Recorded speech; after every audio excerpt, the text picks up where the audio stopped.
Hello दोस्तों, आज का हमारा प्रश्न क्या है कि एक बांस का 1/3 भाग कीचड़ में, 1/4 भाग पानी में और 10 मीटर जमीन के ऊपर है, तो बांस की लंबाई कितनी होगी। इस फिगर में आपको दिखाई दे रहा होगा कि यहाँ से लेकर के ये जो पार्ट है वह कीचड़ में दिखाई दे रहा है और यहाँ से लेकर के यहाँ तक आपको पानी में दिखाई दे रहा है और यहाँ से लेकर के ऊपर तक ये जो पार्ट आपको दिखाई दे रहा है ये ज़मीन के ऊपर दिखाई दे रहा है। तो हमसे पूछा क्या गया है कि इस पूरे बांस की लंबाई कितनी होगी। यहाँ पर देखिए, यहाँ पे माना बांस की कुल लंबाई कितनी है, तो हमें इसके विषय में कोई नॉलेज नहीं है, तो हमने क्या मान लिया, x मीटर मान लिया। क्लियर है, ये आपको अच्छे से पता है।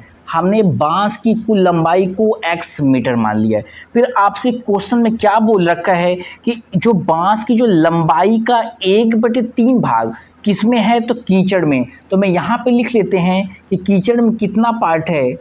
कीचड़ में बांस के लंबाई का 1/3 भाग, तो टोटल बांस x मीटर है, तो x का 1/3 भाग कहाँ पर है, तो कीचड़ में आपको दिखाई दे रहा है। क्लियर है, ये मीटर में लिख लेते थे, पूरी लंबाई मीटर में दे रखी है, तो ये भी हमारा क्या होगा, मीटर में ही होगा। फिर आपसे उसके बाद क्या बोला है कि 1/4 भाग पानी में है, तो पानी में कितना, तो यहाँ पे लिखते हैं कि पानी में 1/4 भाग किसके, तो बांस के लंबाई का।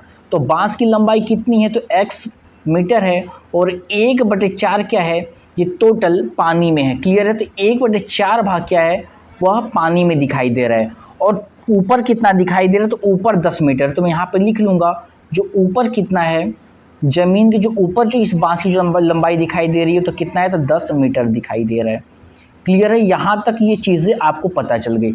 उसके बाद प्रश्न क्या बोला है कि इस पूरे लंबाई को अगर हम ऐड कर दें, जैसे कीचड़ के वाले को, उसके बाद पानी को और उसके बाद ये ऊपर वाला, इस पूरे पार्ट को हम जोड़ दें तो पूरे बांस के लंबाई के बराबर हो जाएगा। तो यहाँ पे क्या हो जाएगा, x/3 plus x/3 plus x/4 plus यहाँ पे कितना हो जाएगा, 10 मीटर।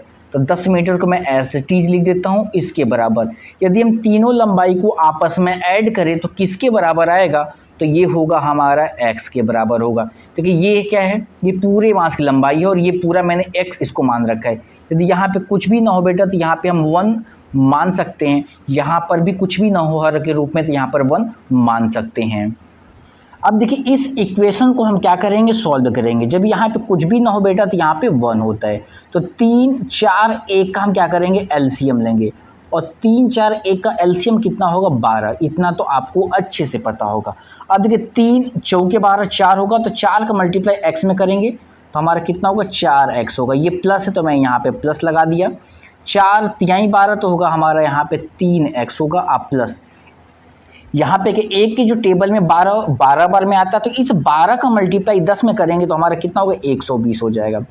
और इसके बराबर कितना होगा, ये x हो जाएगा। क्लियर है, यहाँ पे कुछ भी ना हो तो यहाँ पे 1 होता है। उसके बाद हम क्रॉस मल्टीप्लाई करते हैं, इस 1 का मल्टीप्लाई इस पूरे नंबर में किया जाएगा, तो हमारा कितना होगा, 4x आप प्लस 3x, ये जुड़ करके 7x हो जाएगा। 3x आप प्लस का 120, कितना 120 बराबर यहाँ पे होगा 12x हो जाएगा।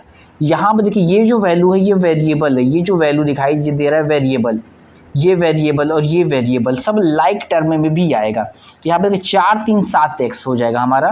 तो यहाँ पे कितना 7x लिखूँगा, यहाँ पे 7x आप प्लस का 120 बराबर 12x। अब हम रिप्लेसमेंट करेंगे, इस 12x को उस साइड ले जाएंगे तो हमारा हो जाएगा 7x अब माइनस का 12x बराबर माइनस का 120। क्लियर है, अब इसको हम सॉल्व करेंगे तो देखिए ये प्लस का 7x और ये माइनस का 12x है, दोनों को लेस किया जाएगा तो हमारा आएगा माइनस का 5x होगा। और यहाँ पर ऑलरेडी हमें दे रखा है माइनस का 120, इस माइनस ये माइनस कट गया हमारा, और हमारा जो x की जो वैल्यू निकल कर क्या आएगी वह होगा 120/5। अब देखिए ये 120 को 5 के टेबल में कितनी बार में आएगा, तो 5 दूनी के कितना होता है, वो 10 होता है। उसके बाद यहाँ पे क्या बचा, 2 रिमाइंडर बचा, 2 इसको देखा तो 5 चौके 20 हो जाएगा। कितना, 5 चौके 20। जो x की जो वैल्यू कितनी आ गई, तो 24 मीटर आ गई। क्लियर है, ये 24 मीटर आ गया। समझ में बात आ रही होगी आपको। जो x की जो वैल्यू आ गई वो कितनी आ गई, वो 24 मीटर आ गया। तो हम यहाँ पे देखिए x की वैल्यू को हम क्या मान रखे थे, मतलब मानव बांस की जो लंबाई है वो कितनी थी, तो x मीटर ही हमने मान रखा था।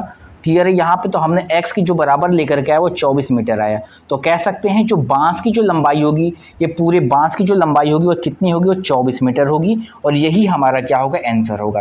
प्रश्न समझ में आया हो तो प्लीज़ इस वीडियो को लाइक और इस चैनल को सब्सक्राइब करना न भूलिएगा।